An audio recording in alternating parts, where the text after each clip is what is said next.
There you go. Cool. Right, now tell me about like a typical day of a volunteer. So starting time depends a little bit on whether it's summer or winter. In winter we start a little bit later, I would say around 8ish, but in summer we start daylight. Early daylight, yeah, exactly. Particularly also because there's lots to do, but also because we're trying to get the bulk done, outside of when it's very, very hot. Yeah. The day usually always starts with coffee, tea, something together just to chat about what's ahead for the day. Yep. So I always I felt it's very important that anybody that comes, whether they're volunteer or staff member, that they know what's happening during this day or this week. Yep. Maybe we have the vet coming, or maybe we've got a booking. Maybe we have to do hooves, whatever it is, so that there's a bit of a clearer understanding. Okay, this is what we do. So then usually, because our horses live out, there are no stables where they can be found, meaning usually the day starts with going to find them. Yeah. And that comes in different forms. It's either to walk on foot, to bring them in and call them, or sometimes we might have some horses in a nearby camp from the night before, and then you might ride out to look for where the rest of the herd is. Then they get herded in, they all come in. In summer, I don't feed everyone, masses of amounts. It's more of a token for having done any work, but they all come in to all be checked, and that sometimes then means that everyone gets put on a halter, they get tied on the different spots around. How many? They come in, so in this one herd, there's 21. Oh, cool. They come in, and then the other herd is slightly smaller, they're 9, and then 3 are in the closer camps at the moment, which are, sometimes we have someone that has a little injury or someone that has spiked a temperature or the like, so we keep them close for observation. But sort of say plus minus 20 horses will come in at a time, and then they come in and then they get tired and they get checked over. Because they sleep out and they stay out as a herd at night, we kind of check for their temperature during African horse sickness season. In winter, we don't have to do that, so that's a summer thing. But then they get checked all the legs, check that everybody is fine, no eyes are weeping, no anything happened. So you check all horses over.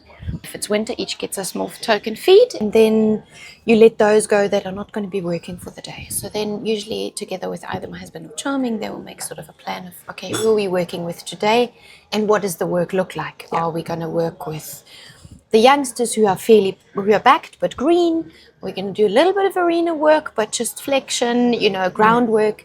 We truly believe that it's all about relationships. So it starts with groundwork. So all the horses in some form or another will do groundwork consistently throughout the week, throughout the day, if they're coming in. So that will then mean groomed, tacked up if they're going to ride out or not.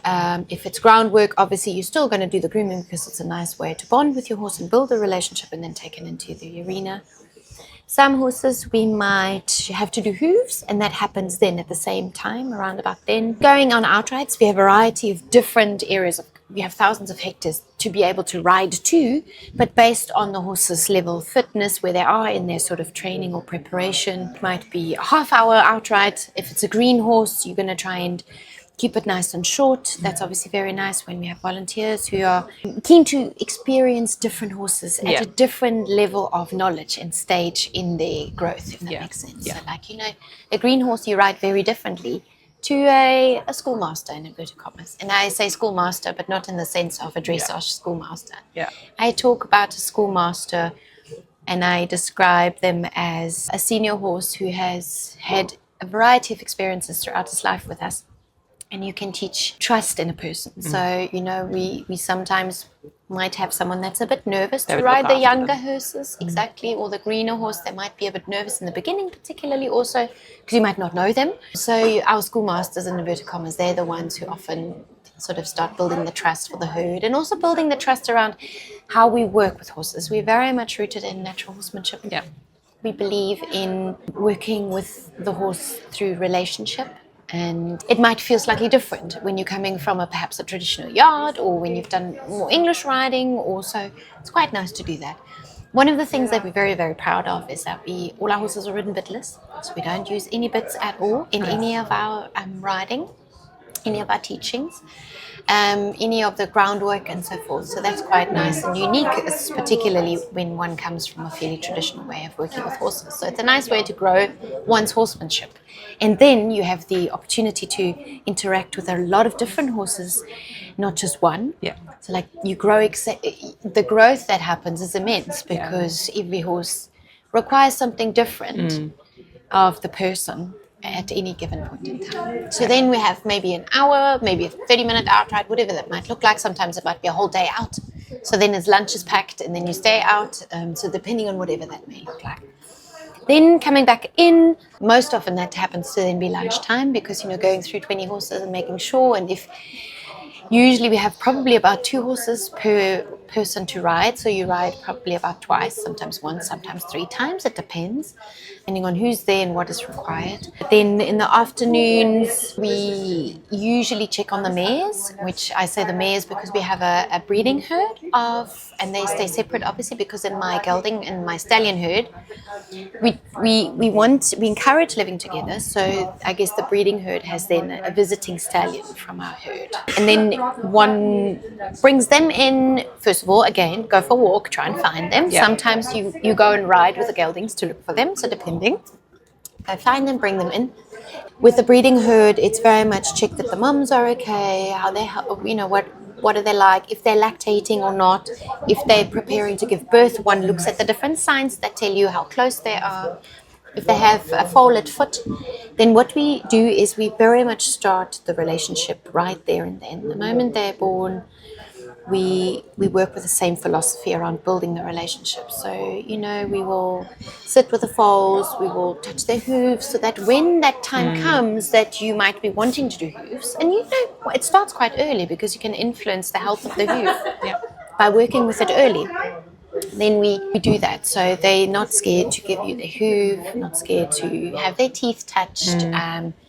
They're curious, so we encourage to play with them. Literally, a foal is incredible. It'll run after you if, there's a way in which one can play with them. So it's really a lovely experience. Yeah. The mares then get checked over. Same applies, any injuries during the night, the temperature.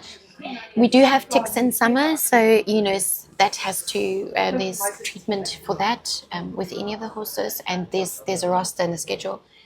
Your guide will, your instructor in inverted commas, I don't even know if that's the right word, will always give you guidance as to how often that might occur and what we look for and how to do that. So we are, and then that's done, then come back to base, and then there might always be a bit of housekeeping in inverted commas, some gardening. There's a tack room that is filled with tack that requires care, especially when, it has, for example, it was a dusty ride, or perhaps you got rained on, then we just make sure that those kind of things are taken care of as well. Sometimes we might have the vet come, sometimes we might have guests who come for a guest outride, and then the volunteers will be supporting that. And that is also sometimes in the morning, sometimes in the afternoon. So it depends. Cool. And then tell me about the overnight ride if that happens. If that happens, basically what happens is that they pack their meal, what they're going to eat for themselves as well as the horse. And then we have a variety of different options. One of them is like a mountain hut. There are no beds there, so you would bring a mat and you sleep on a mat for the night. But the horses are nicely close in the night. We have an overnight where literally sleeping out next to like a river or under a tree. And sort of the way we look at it is it depends on the person who's there, because not everyone is comfortable doing that. So, and then we're good with that. It's not a must. And it doesn't always happen because of weather or just the week doesn't allow for it in this week. But normally what we try and resurrect is a little bit of that sense of traveling with your horse. Yeah. There's something special around embarking on a journey with a horse. And I guess that ties in with the 14-day ride that we do. But when one does an overnight, you get a bit of a sense of that, like you embarking, we can stay overnight somewhere, it's going to be amazing. I'm going to sleep over next to my horse. Like a holiday. It's like, exactly. And the thing is also, what we tend to kind of forget when we settle the horses for the night and we're not on a sort of a journey with them or on overnight is they don't need me at nighttime. But when you're on an overnight, they do need you at nighttime. That's a different story. So then what we do is we might take turns as to who is on night watch. And night watch is not around safety from anything that's out there to get you. No. It's if your horse needs water, if the water's finished, to make sure that they have, if they're on a pony line, for example, that they have constantly something to eat and those sort of things. So one takes turns, and that's quite a lovely experience to do, is to sit up for an hour next to your horse at night. It's quite a special thing to do. And then the next morning, usually breakfast, pack up camp. When you're overnighting and it's very basic, there's not much to pack up, I guess.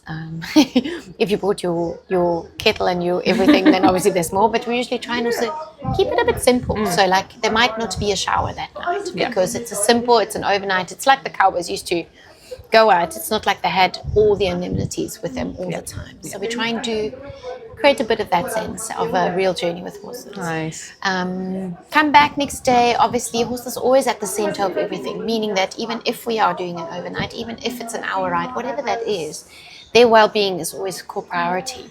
So whatever happens along there, they get placed at the center. So decisions are made based on their well-being, which sometimes might not feel like, oh, this is what I wanted to do as the human, but it is what they need from us in that moment. Yeah, that's cool. Yeah. And then lastly, what does your ideal volunteer look like? Oh gosh, that's a tricky question. You know what? My ideal volunteer is someone that is calm yet excited and enthusiastic. Someone that has an open mind, that is keen to learn more about horses, that places them at the center of their stay and their well-being, saying that it's most important to me that I'm there to contribute to the life of the horse in that space. Yeah. So ideal volunteer is someone that has a fairly good level of riding experience, but I don't think it's a necessarily a make or break criteria. If someone comes with the interest to say, I want to better my horsemanship, we're also open to that, so it isn't a dead giveaway. Of course, if someone is very experienced in riding, we can use their skill in a different way to someone that's learning about riding or horses. Yeah. So enthusiastic, calm yet motivated and inspired by the fact that they have an opportunity to explore different horses from a different place in the world. Learning mindset, kind, and I really like curiosity, asking questions. If I don't understand something, rather come ask me versus thinking I should know this. There is no I should know this, because our role is to grow the person while they come and contribute to the day-to-day on the property. Awesome.